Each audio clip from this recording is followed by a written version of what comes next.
કેમ છો વિદ્યાર્થી મિત્રો? ઓનલાઈન એજ્યુકેશનમાં હું આપનું હાર્દિક સ્વાગત કરું છું.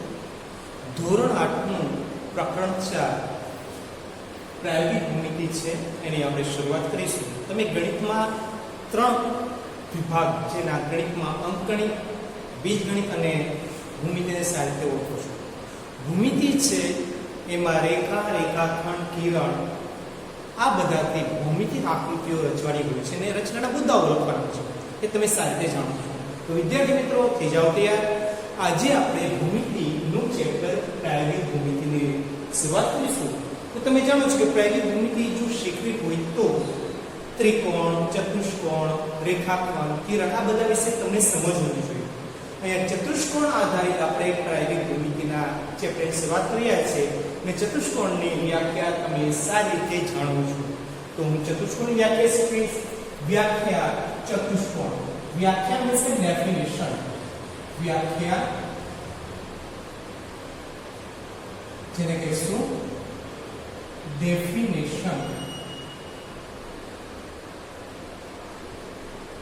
કઈ વ્યાખ્યા શીખી રહ્યો છું? તમે કહેશો સર ચતુષ્કોણ. ચતુષ્કોણ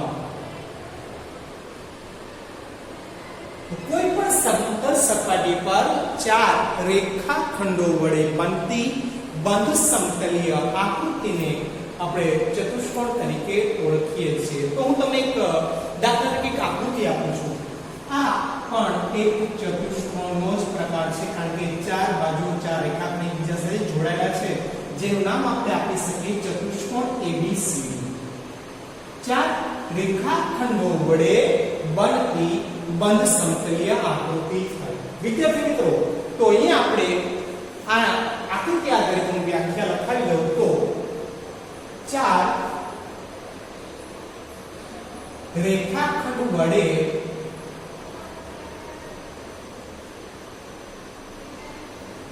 બનતી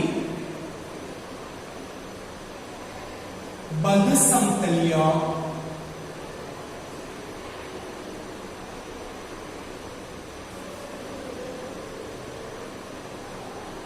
આકૃતિને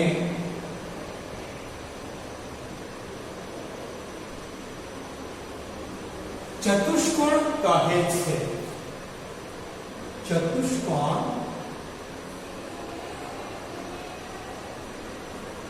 કહે છે, જેને સંકેતમાં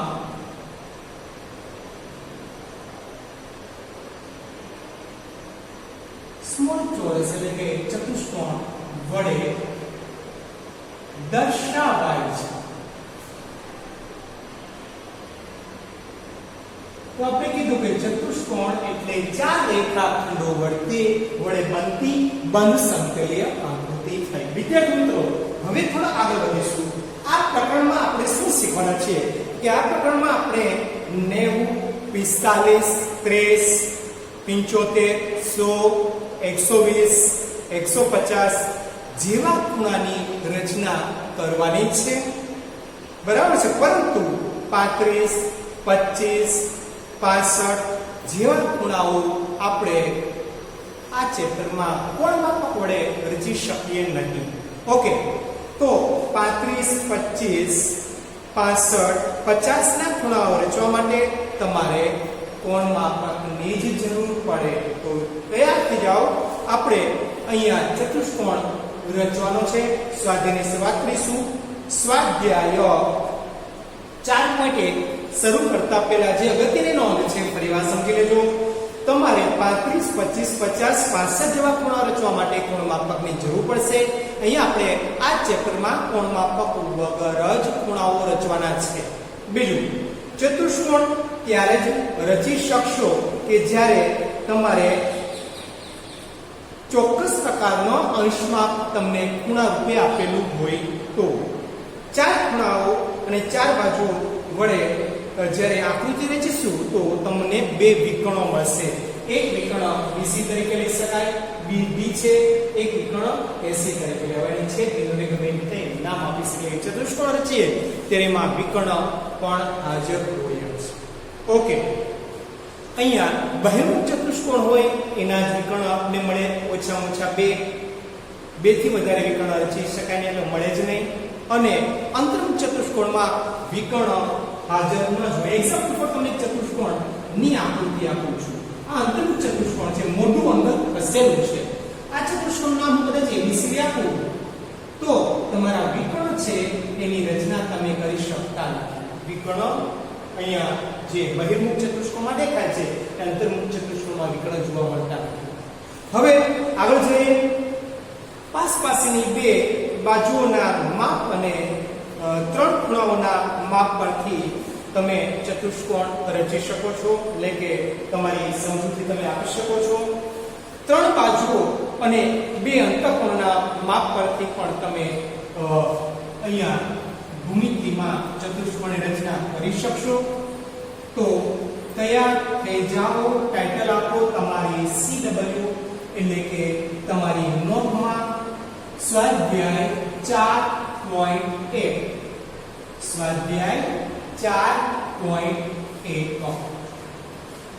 તો તમને હું સ્વાધ્યાય 4.1 ના બે દાખલા શીખવીશ અને પહેલો પાસ એટલે પહેલો વિભાગ અહીંયા પૂર્ણ કરીશ. સ્વાધ્યાય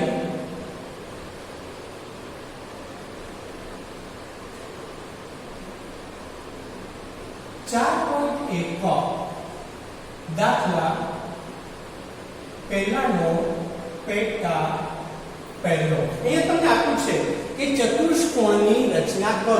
તો ટાઇટલ આપીશું ચતુષ્કોણ રચો. ઓકે, હવે આપણે આ ચતુષ્કોણની રચના કરીએ છીએ ત્યારે તમારી પાસે એ જે માપ છે, બાજુઓના માપ ફરજિયાત જોઈએ. ચતુષ્કોણ તમારે જે રચવાનો છે એ ચતુષ્કોણ રચવાનો છે, ચતુષ્કોણ ABCD. કયો ચતુષ્કોણ રચવાનો છે? ચતુષ્કોણ ABCD, જેમાં તમને AB છે એ 4.5 સેમી આપેલું છે, BC છે એ 5.5 સેમી આપેલું છે, CD છે એ 4 સેમી આપ્યું છે અને AD છે એ 6 સેમી આપેલું છે, AC છે એ 7 સેમી આપેલું છે. આ બધા માપ પરથી તમારે ચતુષ્કોણ રચવાનો છે. ઓકે, હવે તમારે આ માપ છે અને એને આધારે જો આપણે રફ આકૃતિ રચીએ ચતુષ્કોણની તો તમારી પાસે આ ચતુષ્કોણ થયો. ચતુષ્કોણ ABCD કીધું છે. અહીંયા A B C અને D નામ આપી દઈએ. તમારી પાસે AB છે એ 4.5 સેમી માપ ધરાવે છે, BC છે એ 5.5 સેમી માપ ધરાવે છે, CD છે એ 4 સેમી માપ ધરાવે છે, AD છે એ 6 સેમી માપ ધરાવે છે અને AC જે વિકર્ણ છે એ 7 સેમીનો છે. તો આ માપ પરથી તમારે ચતુષ્કોણની રચના કરવાની છે અને રચનાના મુદ્દાઓ ઉપર તમારે લખવાના છે. રચના મુદ્દાઓ. ઓકે, તો તમારી પાસે સૌથી પહેલા તમે શરૂઆત કરશો પાયાથી, એટલે કે BC રચશો. કેટલા સેમીનો? તમે જોશો 5 સેમીનો. ઓકે, તો તમારી પાસે ધારો કે આ મારી જે સ્કેલ છે એ ચોક્કસ માપ ધરાવતો નથી, પણ તમારી પાસે સેન્ટીમીટરમાં ચોક્કસ માપ હોય છે. હું BC છે એ 5.5 સેમી, ધારો કે આ માપ છે 5.5 સેમીનું છે. BC 5.5 semi. તો સૌથી પહેલા આપણે શું કાર્ય કર્યું? રેખાખંડ BC 5.5 સેમીનો રચ્યો. તો એ લખવું પડશે આ રેખાખંડ BC 5.5 સેમીનો રચો અથવા રચો. યાદ રાખશો તમે જે અહીંયા કામ કરશો તમારી આકૃતિમાં એ જ તમારે અહીંયા બતાવવાનું રહેશે. આગળ જઈશું. હવે સૌથી પાસે B અને A શોધવું હોય તો 4.5 સેમીનો તમે તેમાં પેન્સિલ ફિટ કરીને મારી શકો છો. તો તમારી પાસે ચોક્કસ પ્રકારનું પરિકર છે. મારી પાસે આ મારું પરિકર સમજી લઈએ. ઓકે, તમારે બી બિંદુથી 4.5 સેમીની ચાપ રચવાની છે. બિંદુ બી થી 4.5. ઓકે, મારી પાસે આ 5.5 છે, માટે આ 4.5 સેમી સમજી લઈએ. તો અહીંથી હું ચાપ રચીશ 4.5 સેમી બિંદુ એ શોધવા માટે. તો બીજો પોઈન્ટ હશે બિંદુ બી ને કેન્દ્ર લઈ બી ને કેન્દ્ર લઈ બી ને કેન્દ્ર લઈ 4.5 સેમી ની રેખાખંડ BC ના ઉપરના અર્ધતલમાં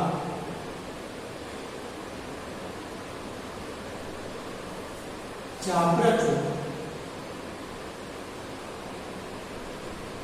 ત્યાર પછી આપણે જોઈએ બહુ ખૂબ જ અગત્યતા ધરાવે છે. તમે જે ક્રિયા કરશો એ સાથે લખશો તો તમારે કશું ગોખવાનું રહેશે. તમે મૌલિક ભાષામાં તમે સાહિત્ય રચનાના મુદ્દાઓ લખી શકો છો.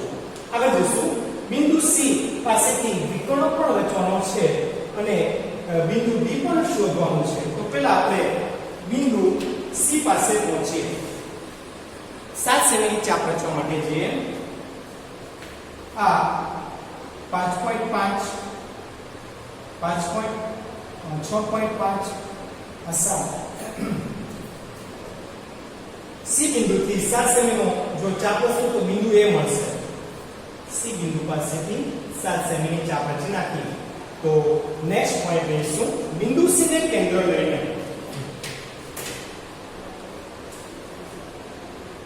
બિંદુ સી ને કેન્દ્ર લઈ બિંદુ સી ને કેન્દ્ર લઈ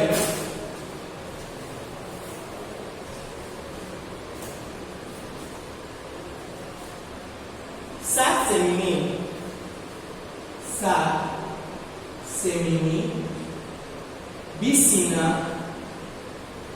ઉપરના અર્ધતલમાં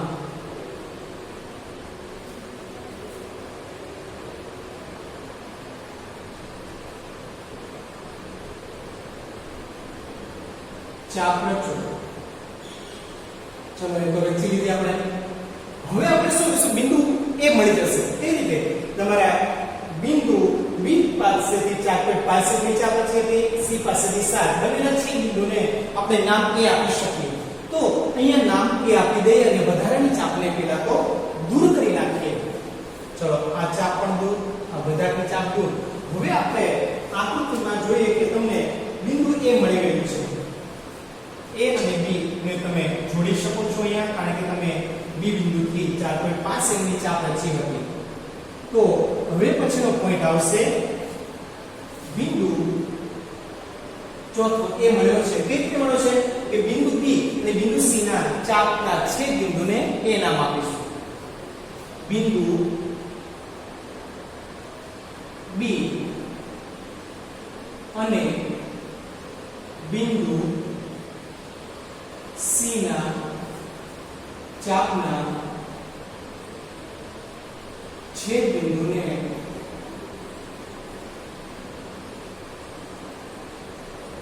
એ નામ આપો. એ નામ આપો. હવે તથા એમાં આપણે શું ક્રિયા કરી? AB અને AC રચો.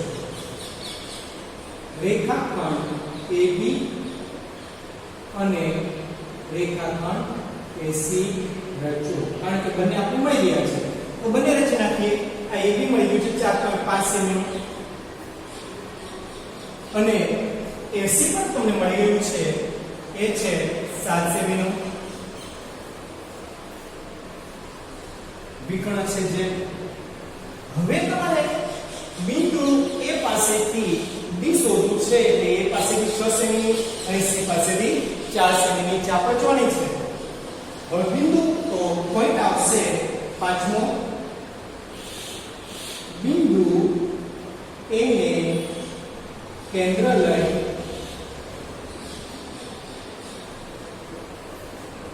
6 સેમીની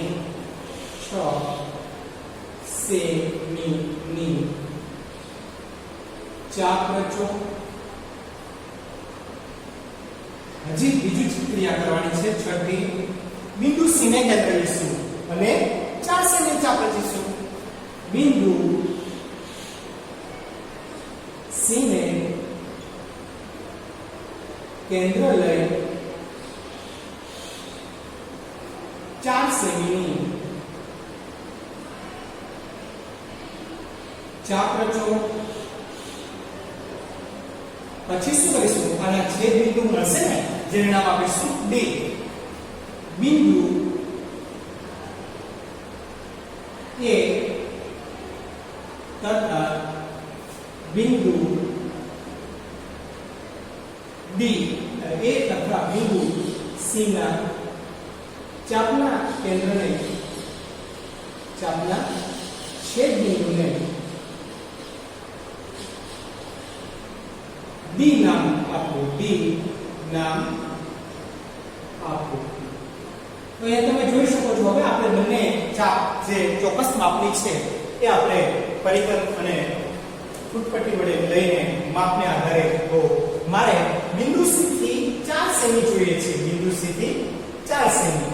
આ 4.5 છે એથી થોડું એટલે બિંદુ બી થી હું બીસી ના ઉપરના અર્ધતલમાં 4 સેમીની ચાપ રચીશ. આ છે એ 4 સેમીની ચાપ છે. ત્યાર પછી બિંદુ એ કેન્દ્ર લઈશ અને મારે 6 સેમીની ચાપ જોઈએ છે. બિંદુ 5.5 6 બિંદુ એ થી હું 6 સેમીની ચાપ રચીશ. તો અહીંયા મળશે આ બે ના છેદ બિંદુને ચાપના છેદ બિંદુને હું ડી નામ આપીશ અને વધારેની ચાપને હું દૂર કરીશ.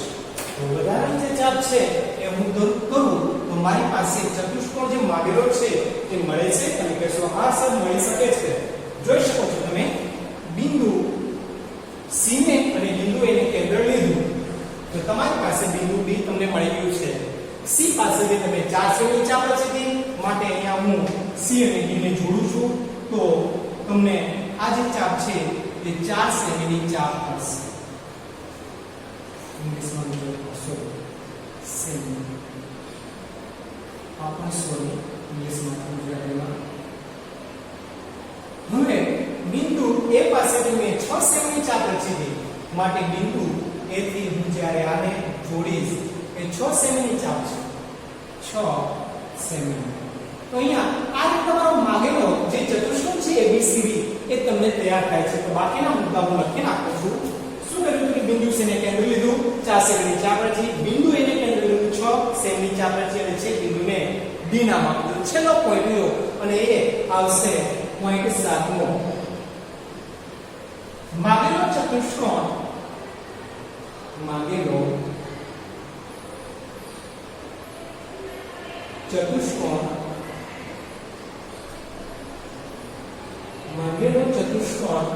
ABCD